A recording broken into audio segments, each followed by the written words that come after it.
Get 5 coffins ready. Hey everyone, welcome to my guide for Izanami. Izanami is an attack speed based hunter in SMITE and is seen in the carry role. She's not a bad mid laner, but she's certainly not known for that role. Izanami is known for being a late game hyper carry monster. But unlike most hyper carries, Izanami still has a formidable wave clear from out the gate. Build-wise, Izanami goes the typical attack speed build, and she's fine with either the attack speed Kins based build or a full-on crit build. She works well with both since her damage is strong throughout the match. Relics wise, you absolutely need beads and ages, as she has no built-in CC immunity in her kit. Shard wise, of course, it's just wing shard. Recipe wise, well, you can go in a few different directions. Golden Gooseberries gives you basically infinite wave clear, essentially gifting you lane pressure for the entirety of the laning phase. But Bountiful Bow has great interactions with every single ability in your kit. So you can give both a try and judge for yourself how they feel. On the whole, I'd recommend Bountiful Bow. Let's get to why she doesn't really need Golden Gooseberries by talking about her basic attacks. Izanami's basic attacks deal 75% of her normal damage going outwards, and then they return back to her, dealing 35% damage. And the projectile moves more slowly than normal basic attacks do. These basic attacks go through all enemies on both the forwards and backwards swing, and upon hitting a wall, will begin going back to you early, meaning that if you're straight in front of a wall, the full basic attack will go out and come back much more quickly. It doesn't come up often, but you should try to bounce the basic attacks off of walls whenever you can. Both the forwards and backswing will be influenced by where Izanami currently is, just like Thor's hammer for instance. Meaning that if you're strafing from side to side, you will in turn move the basic attack projectile around with you. This makes Izanami's basic attacks harder to hit than your average basic attack, so if you struggle with hitting basic attacks, I'd avoid Izanami as your first attack speed base ADC. I'd recommend Ram instead for your first character in the subclass. These basic attacks are something you really need to master. Izanami does have an ability that allows her to get her normal range basic attacks, but you don't want to have to rely on just using that ability every time you want to do basic attack damage. You really want to nail hitting both the forwards and return hit consistently, especially considering that, since it does 75% damage forwards and 35% damage backwards, you'll be dealing more damage per basic attack than the average hunter if you're able to hit the full basic attack. If I had one tip to hit it more consistently, you want to try and place your target at the maximum of your basic attack range, allowing minimal influence from your movement and giving you a similar feel to a regular basic attack. It can prove difficult at first, but it's really something you want to get down to make the most out of Izanami. On to more benefits. Naturally, this gives Izanami not only strong, but free wave clear, something no other god in the game really has, at least not at this level. This isn't always safe, as obviously you have to walk all the way up to the wave and stand there incurring the basic attack movement speed penalties in order to clear the wave. However, when the coast is clear, you never want to give up a chance to clear the wave with them. Not to mention you can just kick back and suppress down the melee minions, then let the ranged minions come to you afterwards.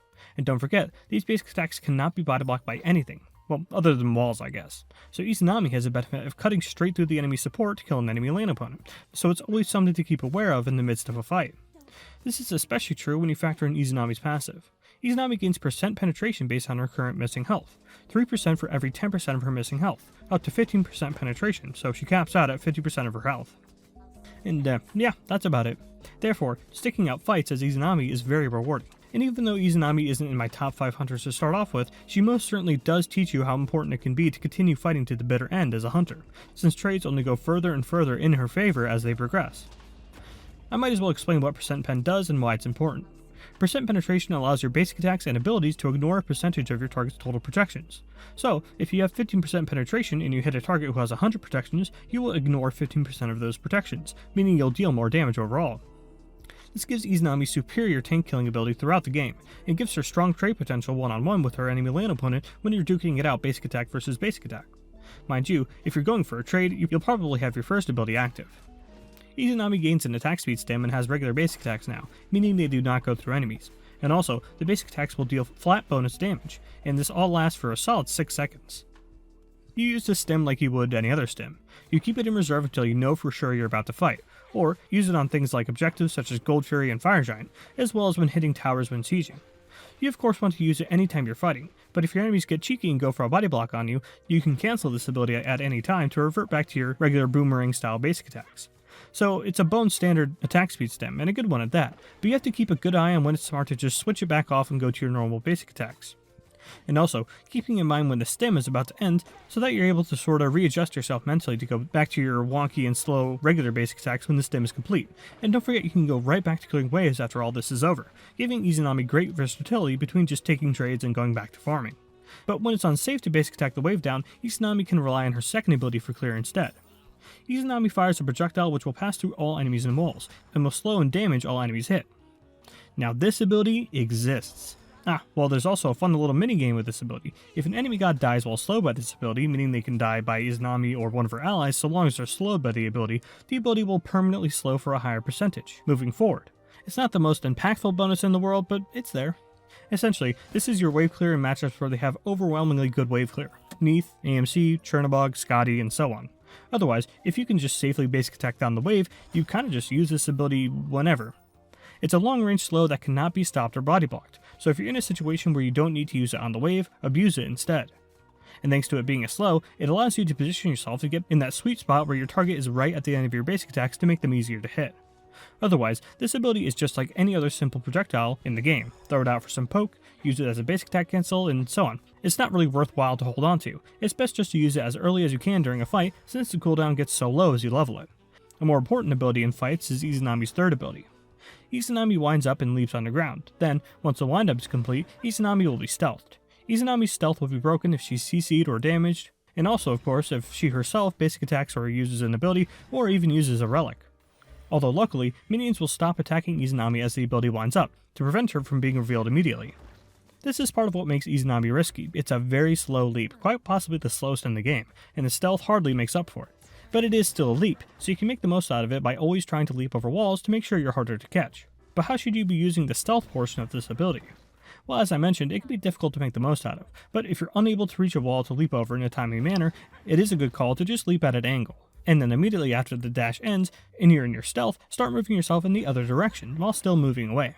From there, of course, you have the option to either keep running away, avoiding any long-range damage or CC that would reveal you, or you can instead use the stealth to get yourself in position and try and retaliate, all without the enemy team knowing for sure what you're going for. As with anything though, you want to keep yourself as unpredictable as possible.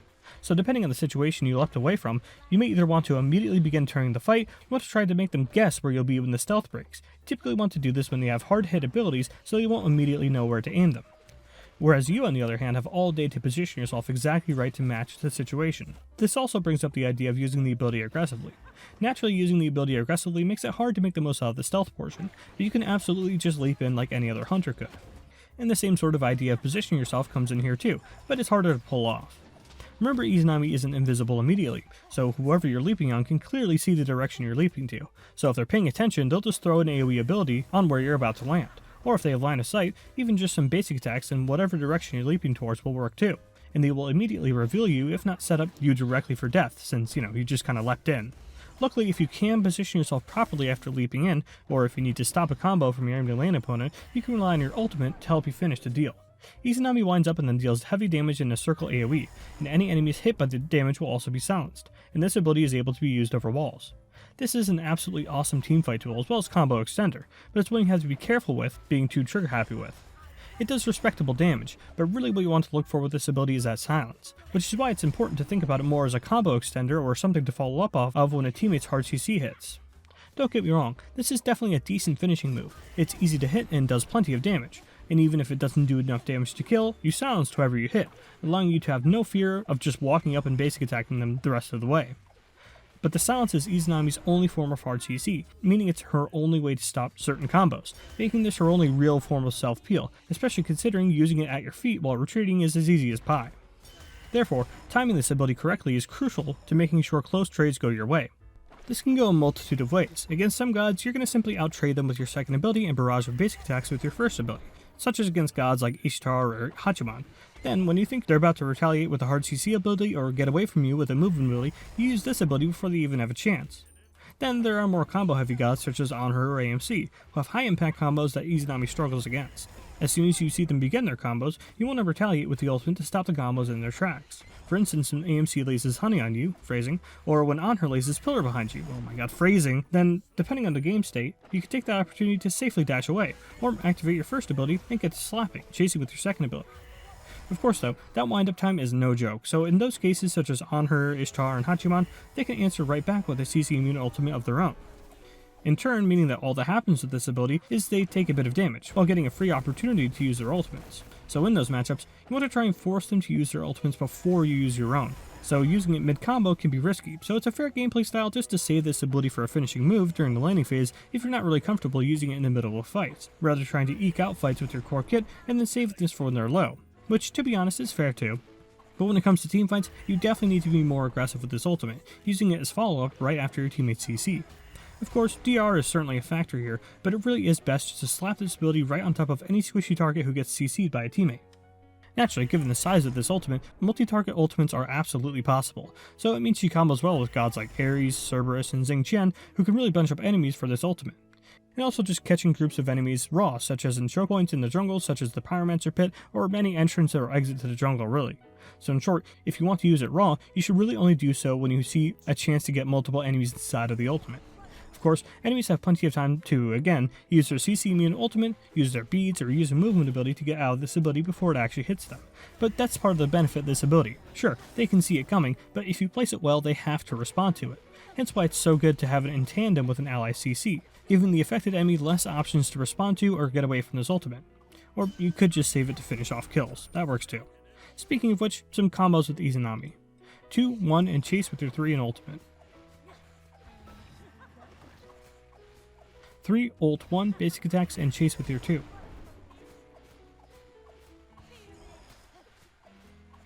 1 and start slapping. Then you can chase down with your ultimate, 2, and 3, preferably in that order to keep yourself as safe as possible. Ult 2, 1, basic attacks, then chase with your 3. This combo is best for maximum burst. For ability leveling, you want your 2 at level 1, then your 3 at level 2, and your 1 at level 3. From there you max your 2, your 1, then your 3, leveling the ultimate whenever you can. Izanami is a great character, and is a ton of fun to boot. She certainly has good and bad matchups just like any other character, but being able to either clear waves for free with her basic attacks, or keep up with even the best clears in the game with her second ability does a lot for her versatility. Speaking of which, you can't really say no to a character who has a lot of chase down and a lot of attack speed. Those really are aspects that are good every single game. Remember, the game isn't about just killing other players. Being a basic attack based god means you're good at, killing towers, killing objectives, killing titans, the things that actually win you matches. The downsides are as clear as day though. She has no actual lockdown, as in things that actually stop enemies from moving so she can hit them, or prevent them from hitting her. So in a lot of situations, she really needs her teammates to help her close out kills and fights. Because sure, she can slow and silence all day to try and get in range for basic attacks, but it's not like the enemy team is going to see you walking up to chase however you slowed and not jump on you. Again, you can always just silence the people who jump on you, but now you're forced to blow your best lockdown tool for self-peel, which is fine, but it means she really does need her teammates to come through and help her lock down targets, as well as give her some much needed peel. And man, some matchups just crush her third ability, largely abilities that track Izanami and or deal damage over time. I won't list every god in the game, but seriously, do not pick Izanami into Susanoo, Daji, Camazotz, Serket, and especially Arachne, oh my god. And yeah, that's a good amount of really decent gods right now, so Izanami's prevalence is really based around how relevant gods like that are, as much as how her own strengths are valued in the meta. But if you avoid some certain matchups that shut her third ability down, you've got a god who's strong every single game and can hard carry you through every match, and rewards exceptional positioning as well as relic usage. That's all I have on Izanami for now. Thanks for watching.